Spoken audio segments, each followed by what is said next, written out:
May isang uri ng buhay Kristiyano na tunay na yumanig sa kaharian ng kadiliman, isang uri ng kabanalan na tunay, malalim, matatag, at nakaugat kay Jesu Kristo kaya't ang impyerno mismo ay nanginginig sa iyong pag-iral.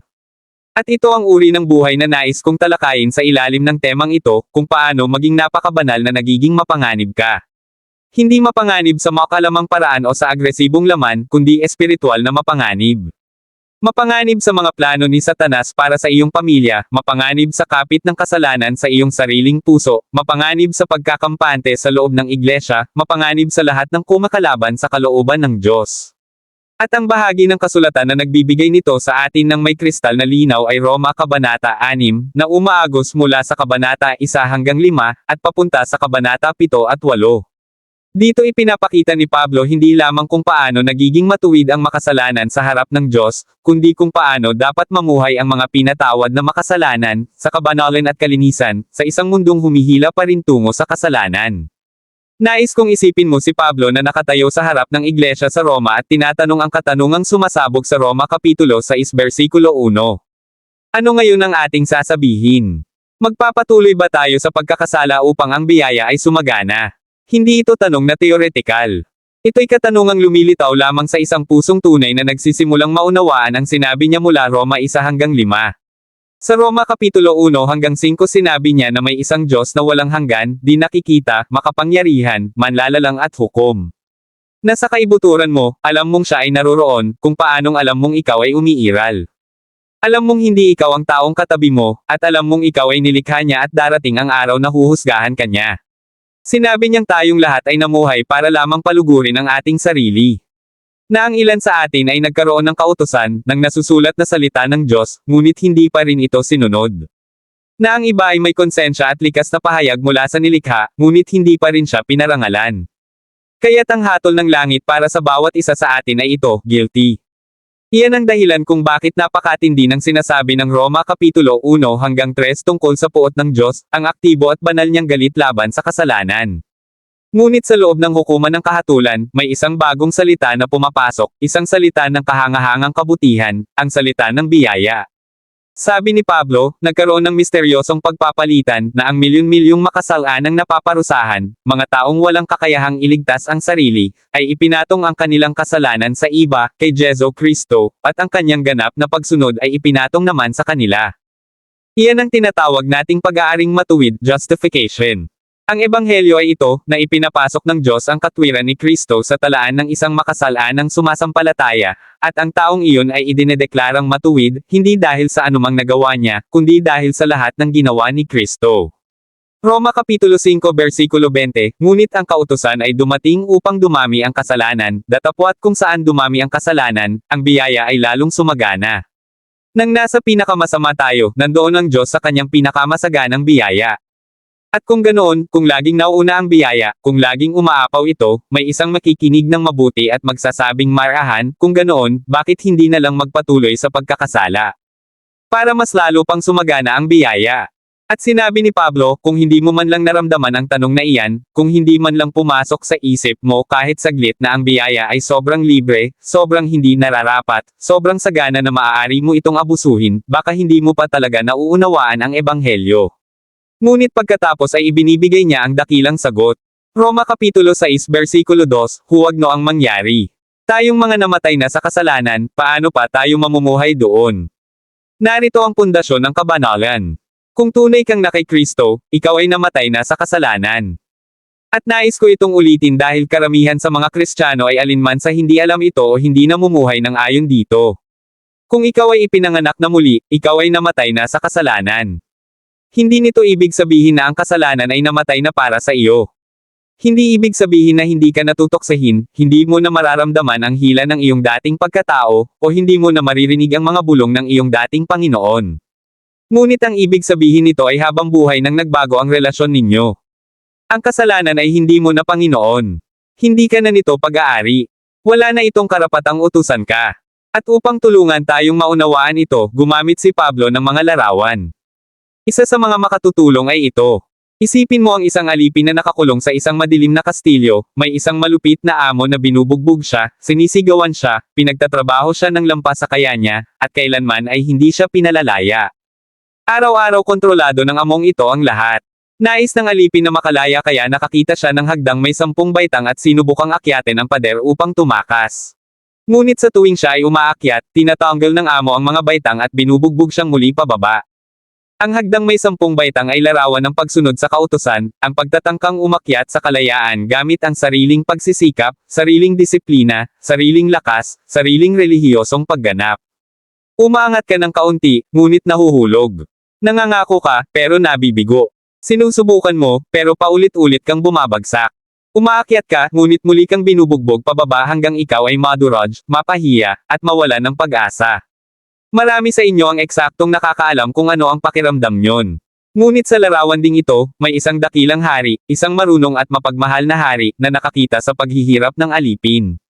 At nagdisenyo siya ng isang plano ng pagliligtas na hindi maisip ni Newman. Pinapatay ng hari ang alipin sa pamamagitan ng pagpako. Nakagugulat pakinggan, pero manatili ka sa larawan. Kapag muli pang dumating ang malupit na amo para utusan ang alipin, ang tanging nadatnan niya ay isang bangkay. Maaari siyang sumigaw, magbanta, manakot, ngunit patay na ang alipin. Tapos na ang relasyon. Wala na siyang legal na karapatan. Inilibing ang alipin. Pagkatapos, sa kapangyarihan ng hari, binuhay niya muli ang alipin at dinala sa kanyang palasyo bilang isang taong malaya. Ngayon siya'y buhay, ngunit buhay sa isang bagong lugar, sa ilalim ng bagong Panginoon, may bagong layunin. Iyan ang ginawa ng Diyos para sa bawat tunay na mananampalataya. Roma Kapitulo 6 versikulo 8, kung tayo'y namatay na kasama niya, tayo'y magsisiyang mabubuhay rin kasama niya. Ganoon kakilalang kilala at iniugnay ng Diyos kay Jesu Kristo na nang mamatay si Kristo sa krus, itinuring niya ang kamatayang iyon bilang iyong kamatayan. Nang inilibing si Kristo, itinuring niya iyon na iyong libing. Nang si Kristo'y nabuhay muli, itinuring niya iyon na iyong muling pagkabuhay. At nang umakyat si Kristo sa kaluwalhatian, itinuring niya ang tagumpay na iyon bilang iyong tagumpay. Ito ang tinatawag nating pagkakaisa kay Kristo, union with Christ, at hindi lang ito aral para sa mga teologo, ito ang tibok ng puso ng tunay na kabanalan. Hindi ka na basta, ikaw. Ikaw ay ikaw na nasa kay Kristo. Ikalawang Korinto Kapitulo 5 versikulo 17, kaya't kung ang sino man ay na kay Kristo, siya'y bagong nilalang, ang mga dating bagay ay lumipas na, narito, ang lahat ay naging bago. Ang dating ikaw, nasa ilalim ng dominasyon ng kasalanan. Nasa ilalim ng hatol. Nasa ilalim ng puot. Umaakyat sa hagdan at bumabagsak. Ang dating ikaw ay namatay na kasama ni Kristo. Ang bagong ikaw ay nabubuhay kasama ni Kristo, nasa ilalim ng biyaya, sa loob ng isang bagong kaharian, na may bagong Panginoon. Iyan ang dahilan kung bakit masasabi ni Pablo sa Roma Kapitulo 6 versikulo 11. Kaya't ibilang ninyo ang inyong sarili na patay na sa kasalanan, ngunit buhay sa Diyos kay Kristo Jesus na ating Panginoon. Nagsisimula ang kabanalan sa isip. Nagsisimula sa iyong nalalaman, pinaniniwalaan, at patuloy na ipinapaalala sa sarili. Paulit-ulit na tinatanong ni Pablo sa kabanatang ito. Hindi ba ninyo alam? Nalalaman ninyo ito. Alamin ninyo. Ibilang ninyo ito. Kung nais mong maging napakabanal na nagiging mapanganib ka sa kaharian ng kadiliman, hindi ka maaaring manatili sa malabong pakiramdam o mababaw na pagkaunawa. Dapat mong malaman kung sino ka sa harap ni Kristo. Dapat mong malaman na namatay ka na sa kasalanan. Dapat mong malaman na ikaw ay muling nabuhay sa isang bagong buhay. Dapat mong malaman na hindi ka na nasa ilalim ng kautusan kundi nasa ilalim ng biyaya. At kapag dumating ang dating amo, kapag ang tukso ay dumarating sa pamamagitan ng internet, ng mensahe sa iyong cellphone, ng pakikipagkaibigang humihila pababa, ng palabas na pinapanood mo ng gabi, ng mga isipang sumisiksik sa utak, ng kapeiton, pagnanasa, pagmamataas, o mga nakagawiyang kasalanan, dapat kang magsalita. Dapat mong sabihin, wala nang karapatan ng amo na iyan sa akin. Hindi na ako kabilang sa kahariang iyon. Hindi na ako ang dating ako. Namatay ako kasama ni Kristo. Buhay ako para sa Diyos. At ngayon, sa unang pagkakataon sa iyong buhay, dahil kay Jesus, kaya mo nang magsabi ng hindi, at tunay mong ibig sabihin iyon. Ngunit sinabi rin ni Pablo na hindi sapat ang magsabi ng hindi sa dating amo. Dapat ka ring magsabi ng oo sa bagong Panginoon. Roma Kapitulo 6 versikulo 13, huwag ninyong ihandog ang mga bahagi ng inyong katawan sa kasalanan bilang mga kasangkapan ng kalikwan, kundi ihandog ninyo ang inyong sarili sa Diyos na tulad ng mga buhay na muling nabuhay mula sa mga patay, at ang inyong mga bahagi bilang mga kasangkapan ng katwiran sa Diyos. Ang tanging solusyon ay si Jesus Christ, ang personal, tunay, malalim, at tapat na pakikipag-ugnayan sa Kanya. Sabi ni Jesus sa Mateo Kapitulo 7 versikulo 23 na sa araw ng paghuhukom, marami ang magsasabi, Panginoon, Panginoon, hindi ba't marami kaming ginawa sa iyong pangalan? At sasabihin niya, hindi ko kayo kailanman nakilala. Hindi niya sasabihin, hindi ka nagsikap ng sapat, hindi ka naging mabuti ng sapat, hindi ka naging relihiyoso ng sapat. Hindi, ang sasabihin niya ay, hindi kita nakilala. Ibig sabihin, ang tanong ng walang hanggan ay isang tanong ng relasyon. Kilala mo ba siya? At higit pa roon, kilala ka ba niya?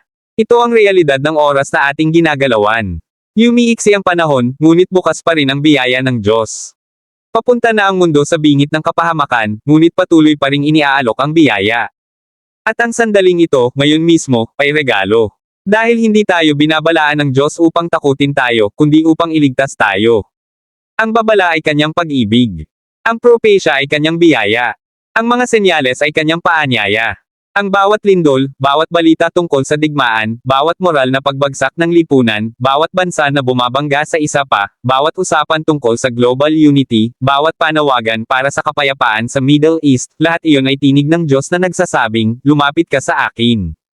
Hanapin mo ako. Tawagin mo ako. May oras pa, pero hindi walang hanggan ang oras. Isang araw, biglang hihipan ang trompeta. Mabubuksan ang langit. At iuuwi ni Kristo ang kanyang bayan. At para sa marami, huli na. Ginigising ngayon ng Diyos ang kanyang mga anak. Tama na ang kalahating Kristiyanong pamumuhay. Tama na ang pamumuhay sa kasalanan habang sinasabing Kristiyano ka. Tama na ang pagsamba tuwing linggo at pamumuhay tulad ng sanlibutan mula Lunes hanggang Sabado. Tama na ang pagsasabing, Panginoon, habang ayaw mo namang sumuko sa Kanya bilang hari. Hindi kailanman inaaring matuwid ng Diyos ang isang makasalanan nang hindi niya sinisimulan ang pagpapaging banal sa Kanya. Kung binibigyan niya ng bagong tala sa langit, bibigyan ka rin niya ng bagong puso dito sa lupa. At oo, magkakaroon ng pakikipaglaban. Tatalakayin ng Roma 7 ang pakikipagbaka na iyan. Oo, magkakaroon ng kabiguan. Oo, may mga araw na parang talo ka. Pero magkakaroon din ng pagsisisi, pagkukumbinsi ng espiritu, at pagtangging makipagkasundo sa kasalanan. Ang tunay na makadiyos na tao ay hindi perpekto, pero hindi rin komportableng makasalanan. Hindi sila matahimik sa kasalanan.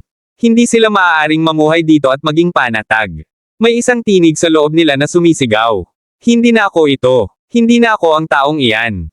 Ang sigaw na iyon, ang labang iyon, ang pagsisising iyon. Iyan ang dahilan kung bakit ka nagiging panganib sa kaharian ng kadiliman. Sapagkat patunay iyon na buhay ang biyaya sa iyo at kumikilos. Paano ka nga balalago sa ganitong uri ng kabanalan? Paano ka magiging ganito kamakadiyos na nagiging panganib sa kaharian ni Satanas? Isa, nagsisimula ito sa iyong isipan. Punan mo ang isip mo ng Roma Kapitulo 6. Pagbulay-bulayan mo ang ginawa ni Kristo. Paalalahanan mo ang sarili mo araw-araw na namatay ka kasama niya at nabuhay na muli kasama niya. Huwag mong itayo ang iyong buhay Kristiyano sa puro damdamin at atmosphere. Maupo ka sa ilalim ng pangangaral na nagbubukas ng Biblia at pumupuno sa isip mo ng katotohanan. Pumunta ka sa iglesia kung saan ang krus ang sentro, kung saan ipinangaral si Kristong ipinako. Kung saan ang Roma Kapitulo 6 versikulo 14 ay hindi lamang talata kundi bandila ng iyong buhay. Sapagkat ang kasalanan ay hindi na maghahari pa sa inyo. Sapagkat kayo ay wala na sa ilalim ng kautusan, kundi sa ilalim ng biyaya. 2.